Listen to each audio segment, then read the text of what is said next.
Pablo I y Benedicto. Bueno, estamos acá con Sergio Bergman.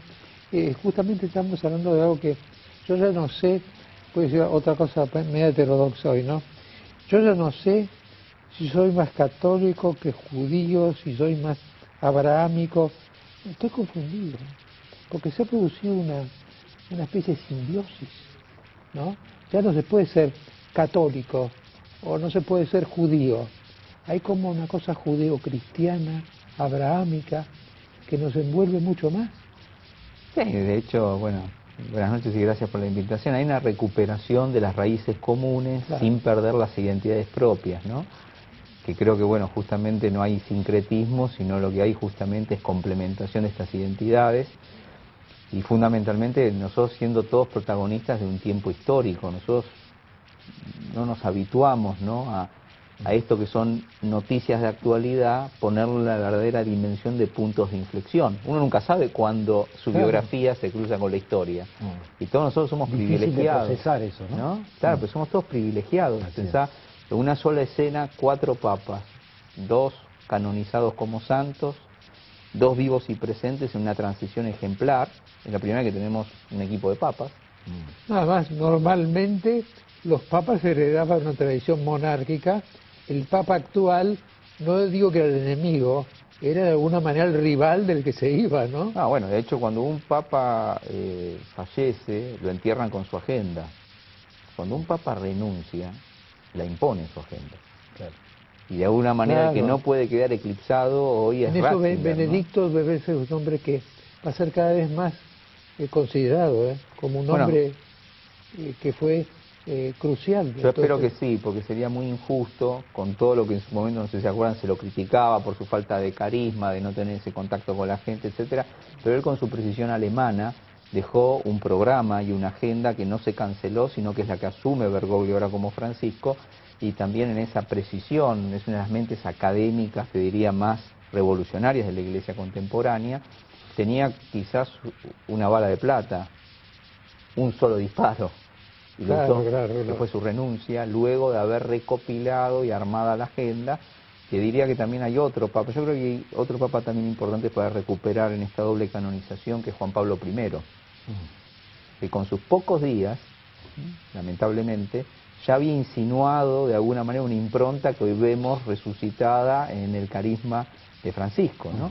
No, y lo notable es que todos esos personajes son como universales, son cristianos, son judeocristianos, ya no sabemos qué son en el fondo definida, ¿no? Pero quizás vos lo planteas en tu biografía y nosotros tenemos que extenderlo a 2000 años de desencuentro. Nosotros somos testigos del cierre de un ciclo de 2000 años. Es imposible de comprender cómo fue que duramos 2000 años peleados. Pero es que hay que ver justamente la historia de los papas, y creo que no es menor que los 2 papas que fueron santificados son ni más ni menos que, ¿no?, Juan XXIII y Juan Pablo II. Esa lectura te pido, Sergio. ¿Qué significa esa jugada maestra en términos políticos, eclesiásticos, simbólicos? Bueno, yo creo que hay muchísimos elementos que no sé si todos son precisos y convergentes, pero son interesantes de abrir, ¿no?, de desglosar. Por un lado es un acto, te diría, ecuménico, católico, apostólico, romano, porque es unir 2 ramas de la Iglesia Católica.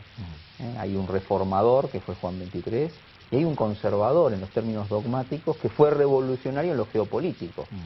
Porque Juan Pablo II, como peregrino del mundo y su largo papado, derribó, entre otros muros, además de Berlín, una agenda de traducir esa espiritualidad en una acción global para el mundo. Al mismo tiempo, hacer que 2 papas sean santificados en un solo acto no permitió también la reivindicación del nacionalismo, porque con todo el afecto y respeto por los polacos, que muy entusiasmados no estaban, que le metieron a último momento un italiano, le permitió también a Italia reivindicar uno de sus papados más trascendentes y bajar el perfil del nacionalismo, donde ninguno puede reivindicar una nación, ¿no? Una observación que me gustaría tu reflexión. Pareciera que estamos viviendo, ya no solo los católicos, ni los protestantes, ni los judíos, que estamos viviendo un tiempo excepcional. Yo creo que sí va a depender mucho de lo que hagamos con este tiempo. Si somos espectadores pasivos de algo que trabajaron otros, no nos olvidemos que nosotros somos los que cosechamos en bendición lo que sembraron con lágrimas, como dice el Salmo, ¿no? Y aquellos que sembraron con lágrimas cosecharán con alegría. Y yo creo que nosotros nos debemos el reconocimiento a los que no les fue fácil, porque ahora, vos decías recién, ¿no? Nos parece natural, nos parece obvio. Nosotros estamos hablando acá de cerrar círculos de persecución, de cruzadas, de inquisiciones, de derramamiento de sangre, de acusaciones de deicidio. Estamos hablando de mucho que pasó, donde nosotros no podemos olvidarlo como cancelado, sino justamente recordado y superado, no por borrarlo, sino por proponer justamente estas figuras. Y yo creo que, por ejemplo, Juan XXIII fue el artífice del Concilio Vaticano II, que es otra iglesia con la misma raíz. Te diría que en este sentido, para nosotros, en este punto, el judaísmo y el cristianismo, en particular el catolicismo, encuentran ya no el tema de reconocimiento del diálogo.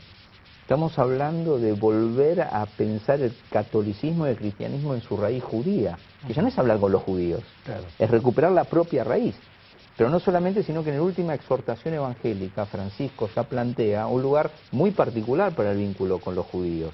Ya no plantea solamente el tronco y la raíz, sino la cercanía y la proximidad para interpretar las alianzas y los textos bíblicos, ya no en alguien cancelado y superado y reemplazado, sino hermanado, que no somos lo mismo interpretando la misma raíz, pero que el fruto va a ser el mismo. Lo admirable es que hayamos estado 2000 años para descubrir esto.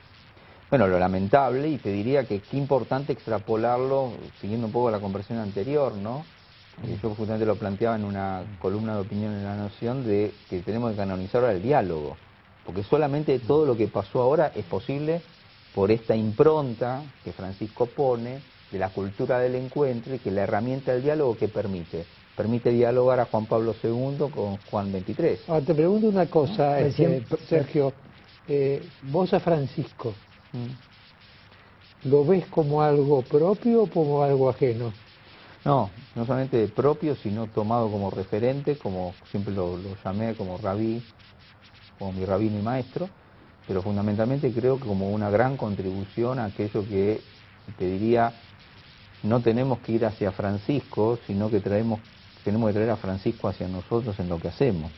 Yo diría que también él está excedido en su persona, y nosotros ya no tenemos la posibilidad, al ver esta gran escala, porque nosotros estamos pasando también un duelo, Nosotros tenemos que aprender a hacer el duelo de resignar, de entregarlo a Bergoglio, que sigue estando en Francisco, pero con esa envergadura no podemos entrar. A veces yo veo estas especulaciones, estas improntas respecto a cómo opera en la Argentina, o quiénes de alguna manera lo visitan o lo visitamos, bueno, estamos. Eso es muy chico para lo grande que hay, ¿no? Bergoglio lo teníamos acá en la ciudad de Buenos Aires 20 años y nada, ni burla. Bueno, pero no solamente eso, él es, en ese sentido, es tan sabio y tan profundo, además es jesuita, que sabe justamente cómo dar estos gestos, estas señales. Yo te diría que la frase de él respecto a lo que pasó sería la del mismo Evangelio, diciendo que aquellos que lo ningunearon, lo negaron, lo persiguieron, lo hostigaron, diría, perdónalos, Padre, no saben lo que hacen.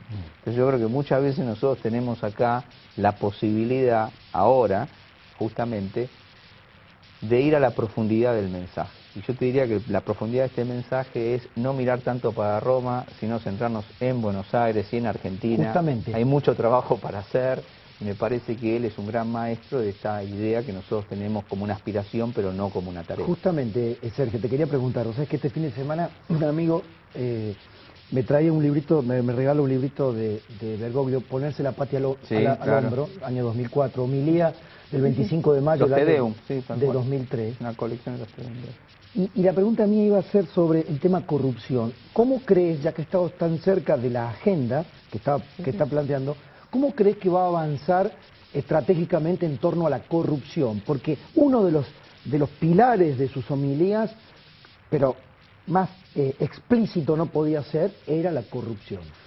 Y ya lo ha marcado. Hay algo muy importante que voy a decir, lo siguiente. Nosotros lo queremos conocer y encontrarnos con Francisco, tenemos que releer a Bergoglio. Él no está innovando. Lo que está es el cambio de escala. Exacto. Ahora, yendo a, de alguna manera, los patrones de referencia, y su último exhorto evangélico es muy claro al respecto, él diferencia el pecador del corrupto. Dice, pecadores somos todos, pero no debemos ser corruptos. No, Y ahí ya tenés una pauta donde todos se nos asumimos en el dice algo error. casi heterodoxo, cuando dice, el único pecado, me parece interpretarlo, que no tiene perdón es la corrupción. Bueno, pero justamente en las propuestas que él hace, con ese lenguaje claro, llano, que llega al pueblo, y ahí hay una devoción popular que no es populismo. Hay un tema de lo popular, muy valioso es lo popular, porque la religiosidad y la transformación de la dignidad de lo humano es algo del nivel de lo popular, para que llegue a todos, pero no la manipulación demagógica de la gente, sino estar siempre al servicio de ella. También él plantea, dentro de lo que vos planteabas, lo que nosotros tenemos que hacer. Él habla de que la patria es un don, pero la nación es una tarea. Y a nosotros nos gustan las cosas donadas y no las trabajadas. A nosotros nos gusta siempre estar atento a lo que tiene precio y no a lo que tiene valor. Ahora, y en esas fíjate, disquisiciones que parecen totalmente metafísicas o filosóficas son muy concretas y muy prácticas. Me río porque estás contestando una pregunta que no porque los otros entrevistados no la hayan contestado, sino que la estás complementando fantásticamente. Le preguntábamos a Bárbaro y a nuestro amigo Eduardo Amadeo, ¿cuánto populismo quedará después que se vaya el kirchnerismo? Y acabas de dar una definición de lo popular y del populismo formidable, porque de esa manera se va a contestar la pregunta. ¿Cuánto pedirá la sociedad argentina o le reclamará a los próximos que vengan a gobernar lo donado, o sea, donación, subsidio, prebenda, y cuánto se pondrá en la tarea de reconstruir el propio argentino, el propio ciudadano? Pero pensá que no hay nada más popular que la ley. No hay nada más popular que la equidad en la educación, en la posibilidad que la gente tenga la dignidad de su trabajo y no de la prebenda ni del subsidio. Pero también en este punto hay 4 vectores que planteó Francisco en su última encíclica, que diría serían las claves. Digamos, yo entendí mi doble vocación, tanto la espiritual como la política, que parecen irreconciliables y para mí son una. Y desde ese lugar acepté el desafío de meterme y comprometerme, siguiendo inclusive su doctrina y su lineamiento.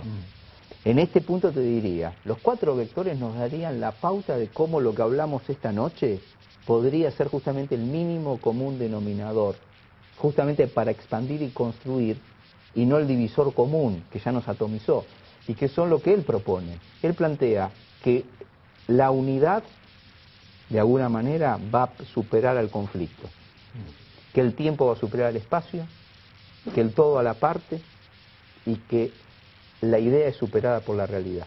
Si nosotros pudiéramos aplicar estos 4 principios a cualquiera de las agendas que tenemos por delante, no estaríamos idolatrando una figura, sino recuperando un gran maestro. Sergio, muchas gracias por esta breve lección que nos has dado. Sí, muchas gracias has por la anticipado invitación. la conclusión de este programa. Gracias. Muy amable ustedes, señor. Las conclusiones, Mariano. Así es.